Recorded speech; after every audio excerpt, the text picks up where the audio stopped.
إن الحمد لله نحمده ونستعين به ونستغفره ونستهديه ونعوذ بالله من شرور أنفسنا ومن سيئات أعمالنا.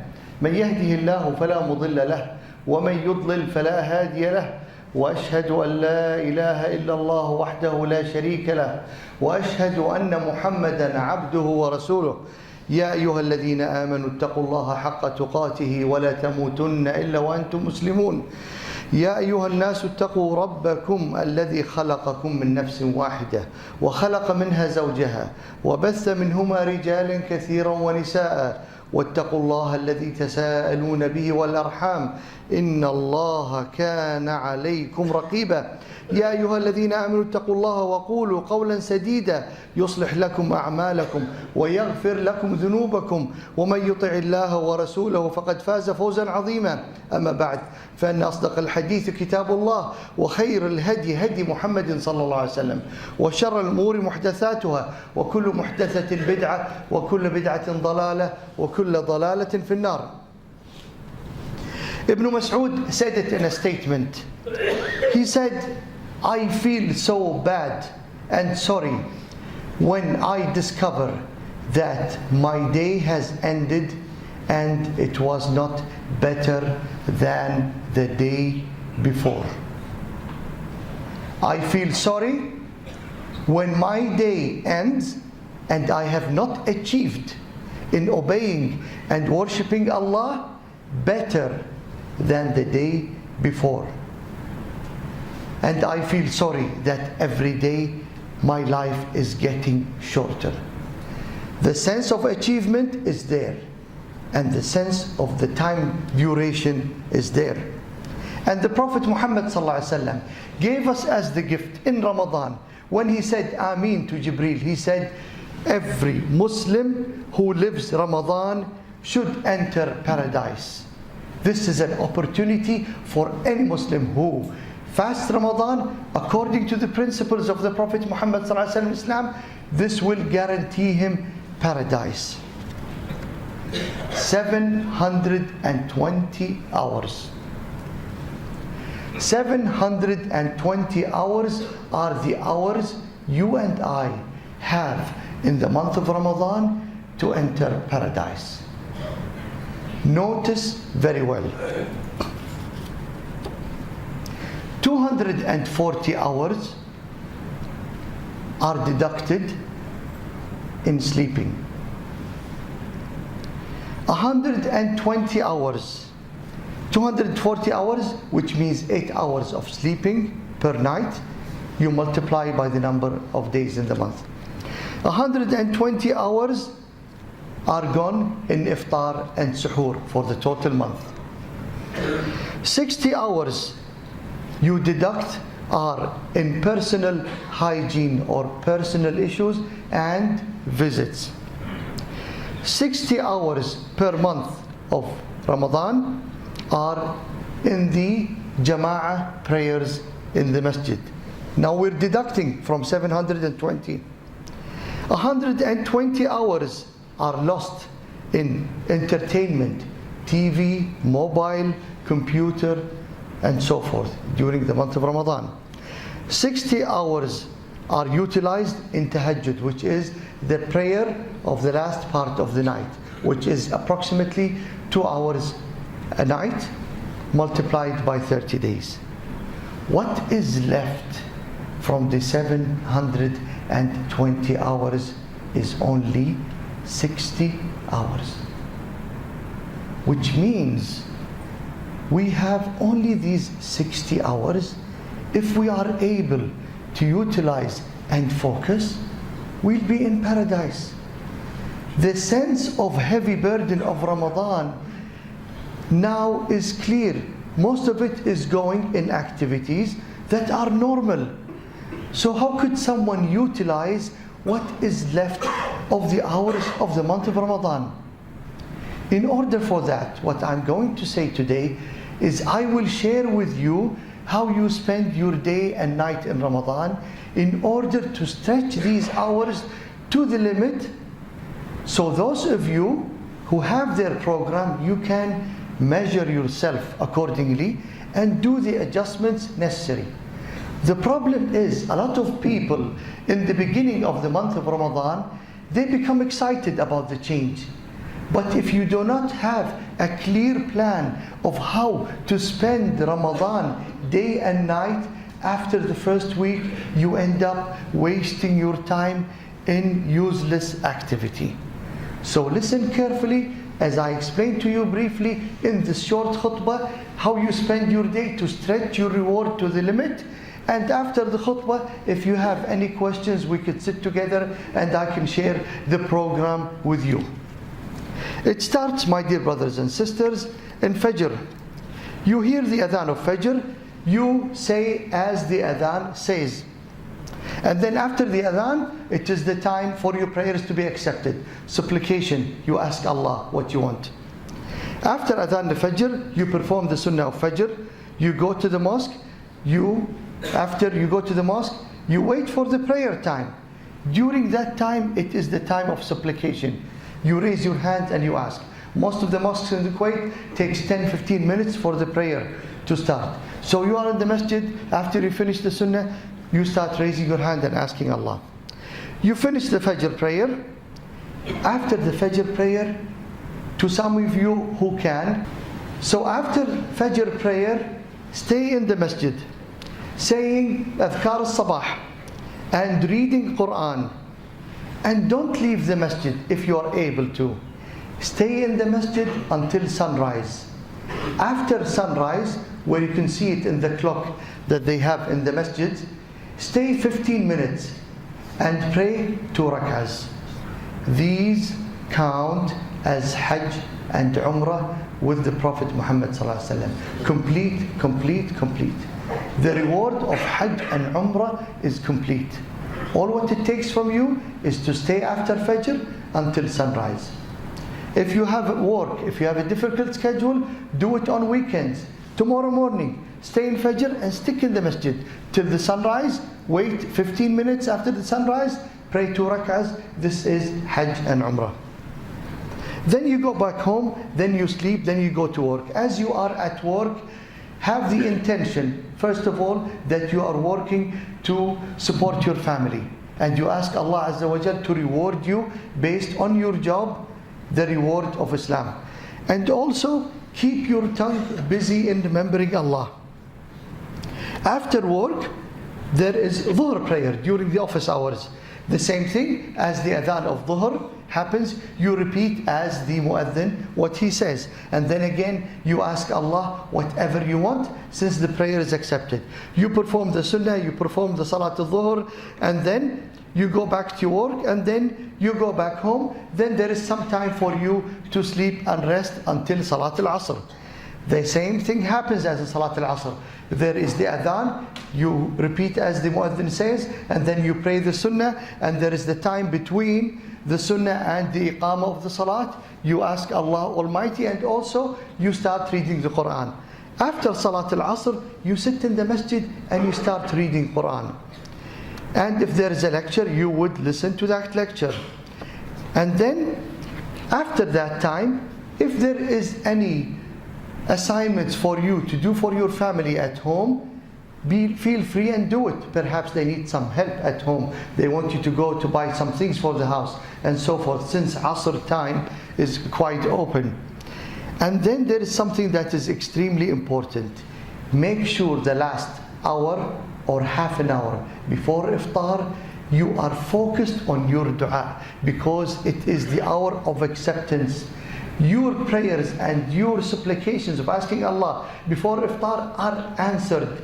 That time should be focused in dua and asking Allah wholeheartedly what you want from Allah to give you. I will pause here. أقول ما أقول لكم واستغفر الله فاستغفروه إنه هو الغفور الرحيم.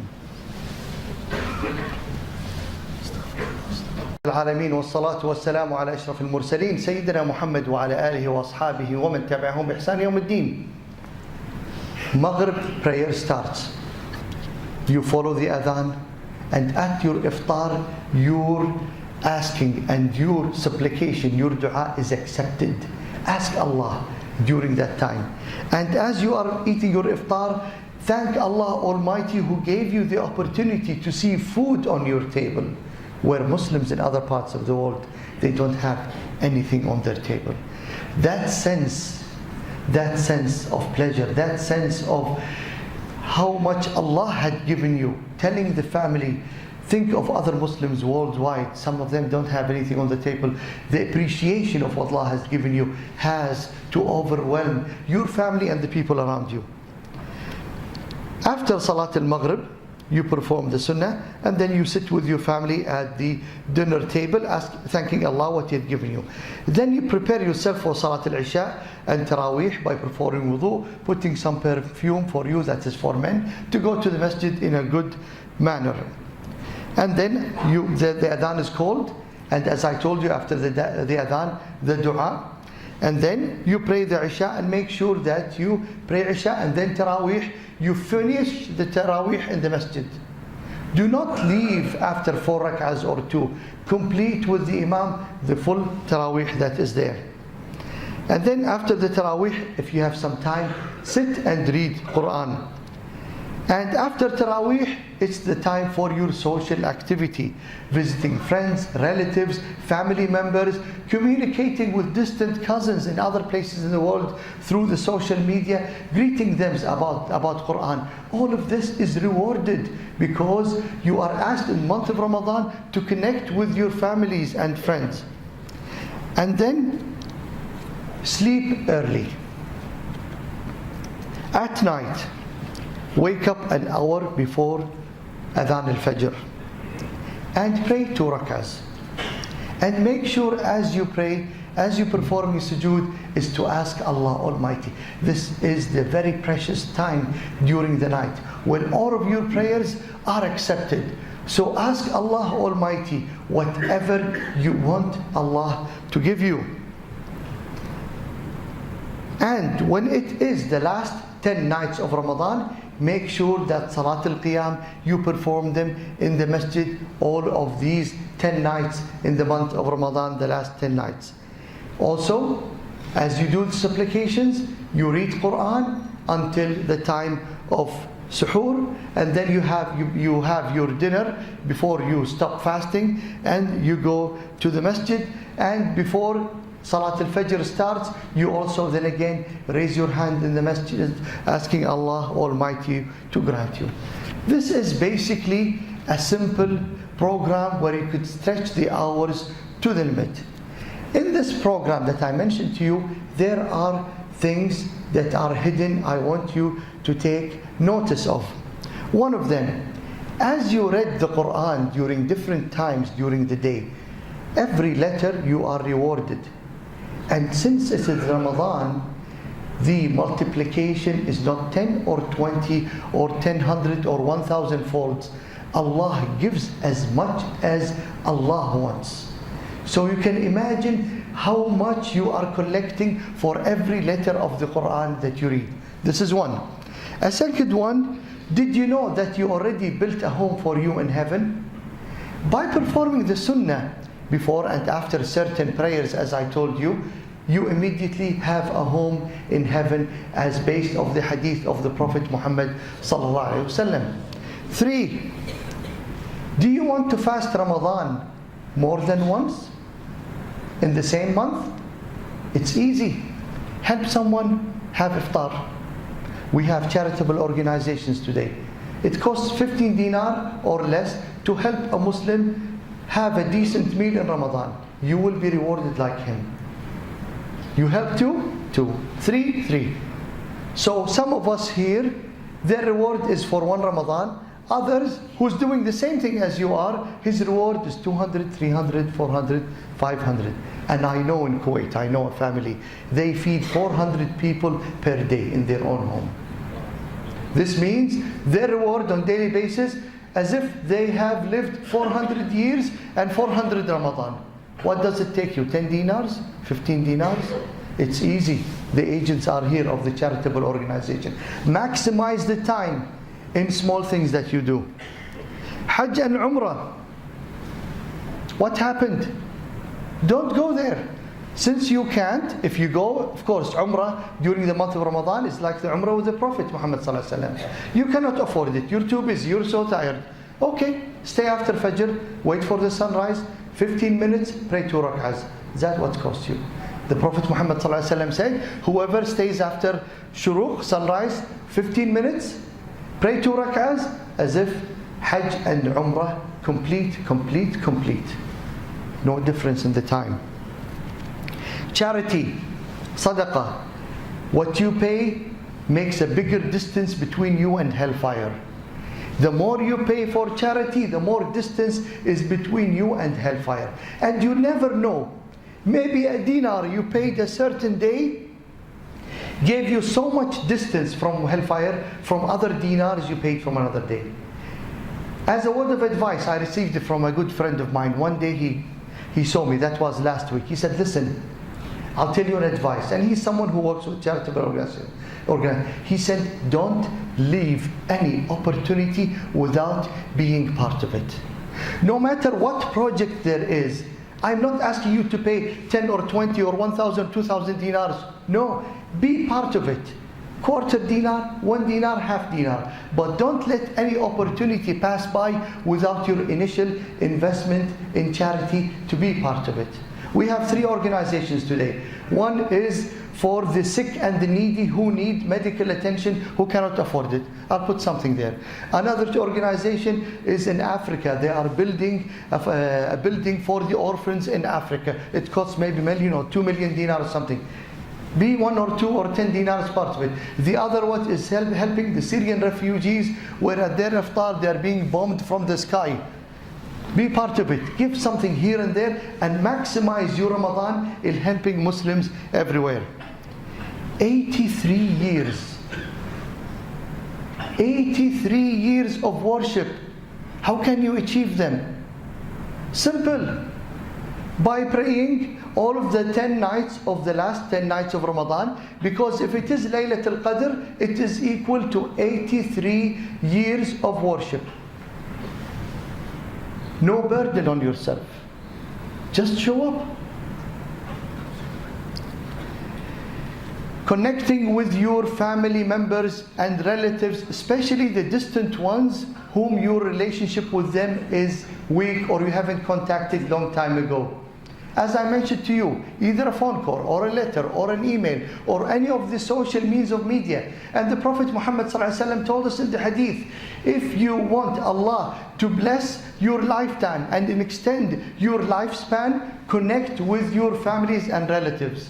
And Allah would not only bless you and give you a longer lifespan, Allah also will bless the money and the earnings that you do. And also Allah would bless you that your reputation will be good among your community. Last point. 30 prayers are accepted. Supplications, da'wat. You know when? As I told you, before iftar, to block that certain time and opportunity to ask Allah Almighty. 30 days in Ramadan. 30 opportunities to ask Allah what you wish and you shall be granted. Therefore, take advantage of it. My dear brothers and sisters, I ask Allah Almighty, what we have said is for me first and you and everyone around us to see and measure our performance in Ramadan and adjust our schedules accordingly. There is no effort, but there is a realization where the value and opportunity is. This Ramadan, we are alive. Next Ramadan, who knows? This Ramadan, you could fast it as a one person, or you could fast it at 100, 200, 300 people. All of what it cases, a few dinars here and there. You are the one who's able to maximize it. The Prophet Muhammad ﷺ mentioned that in the month of Ramadan, the doors of heaven are open, which means the opportunities of heaven are open. So what is holding you? Nothing, just to focus on the time and use it. And nothing would disturb your social life.